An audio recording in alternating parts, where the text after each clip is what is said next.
ನಮಸ್ತೆ ವೀಕ್ಷಕರೇ, ಪುಷ್ಪಾಸ್ ಕಿಚನ್ಗೆ ಸ್ವಾಗತ. ಈ ದಿನ ತೆಂಗಿನಕಾಯಿ ಚಟ್ನಿ ಹೇಗೆ ಮಾಡೋದು ನೋಡೋಣ. ಇದು ಇಡ್ಲಿ ದೋಸೆಗೆ ತುಂಬ ಚೆನ್ನಾಗಿರುತ್ತೆ. ಈ ವಿಡಿಯೋ ನಿಮಗೆ ಇಷ್ಟ ಆದಲ್ಲಿ ಲೈಕ್ ಮಾಡಿ, ಶೇರ್ ಮಾಡಿ, ಸಬ್ಸ್ಕ್ರೈಬ್ ಮಾಡಿ. ಬನ್ನಿ ತೆಂಗಿನಕಾಯಿ ಚಟ್ನಿ ಹೇಗೆ ಮಾಡೋದು ನೋಡೋಣ. ನಾನೊಂದು ಬಾಣಲಿ ಇಟ್ಟಿದ್ದೀನಿ, ಸ್ವಲ್ಪ ಎಣ್ಣೆ ಹಾಕ್ಕೊಳ್ಳೋಣ.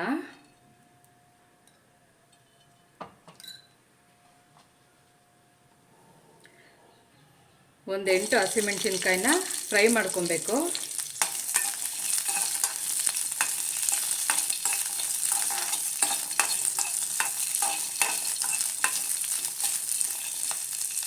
ಇಷ್ಟು ಫ್ರೈ ಆದರೆ ಸಾಕು. ಇದನ್ನು ಒಂದು ಪ್ಲೇಟಿಗೆ ತೆಗೆದಿಟ್ಕೊಳ್ಳೋಣ.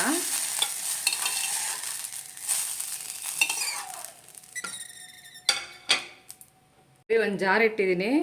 1 ಕಪ್ಪಷ್ಟು ತೆಂಗಿನಕಾಯಿ, ಫ್ರೆಶ್ ಆಗಿರಬೇಕು. ತೆಂಗಿನಕಾಯಿ ತುಂಬ ಚೆನ್ನಾಗಿರುತ್ತೆ.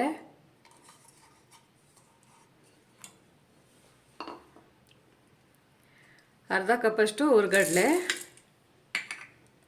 ಅರ್ಧ ಇಂಚಷ್ಟು ಶುಂಠಿ, ಸ್ವಲ್ಪ ಹುಣಸೆಹಣ್ಣು, ನಾವು ಫ್ರೈ ಮಾಡ್ಕೊಂಡಿದ್ದೆವಲ್ಲ ಹಸಿಮೆಣಸಿನ್ಕಾಯಿ, ಇಷ್ಟು ಹಾಕ್ಕೊಂಡು ನುಣ್ಣಗೆ ಪೇಸ್ಟ್ ಮಾಡ್ಕೊಳ್ಳೋಣ. ಇಷ್ಟು ಪುಡಿಯಾಗಿದೆ. ಈಗ ನಾವು ರುಚಿಗೆ ಎಷ್ಟು ಬೇಕೋ ಅಷ್ಟು ಉಪ್ಪು ಹಾಕ್ಕೊಳ್ಳೋಣ. ಈಗ ನೀರು ಹಾಕ್ಕೊಂಡು ಪೇಸ್ಟ್ ಮಾಡ್ಕೊಳ್ಳೋಣ. ನೋಡಿ, ಇಷ್ಟು ಪೇಸ್ಟ್ ಆದರೆ ಸಾಕು. ಈಗ ನಾವು ಇದಕ್ಕೆ ಒಗ್ಗರಣೆ ಹಾಕ್ಕೊಳ್ಳೋಣ.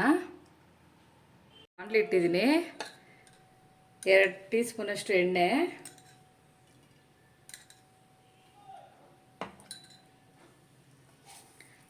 ಅರ್ಧ ಟೀ ಸ್ಪೂನಷ್ಟು ಸಾಸಿವೆ,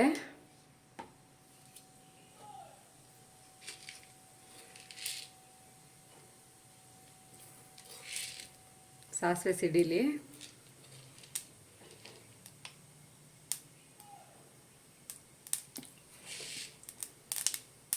ನೋಡಿ, ಈಗ 1 ಟೀ ಸ್ಪೂನಷ್ಟು ಕಡಲೆಬೇಳೆ, 1 ಟೀ ಸ್ಪೂನಷ್ಟು ಉದ್ದಿನಬೇಳೆ ಇಷ್ಟು ಫ್ರೈ ಮಾಡ್ಕೊಳ್ಳೋಣ.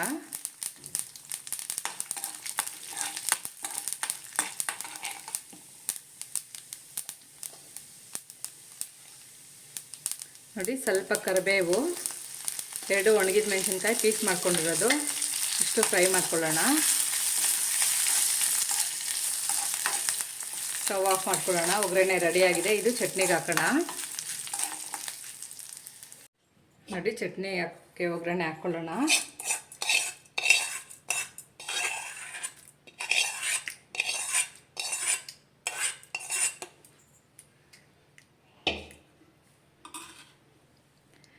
ತೆಂಗಿನಕಾಯಿ ಚಟ್ನಿ ರೆಡಿಯಾಗಿದೆ. ಈ ವಿಡಿಯೋ ನಿಮಗೆ ಇಷ್ಟ ಆದಲ್ಲಿ ಲೈಕ್ ಮಾಡಿ, ಶೇರ್ ಮಾಡಿ, ಸಬ್ಸ್ಕ್ರೈಬ್ ಮಾಡಿ. Thank you.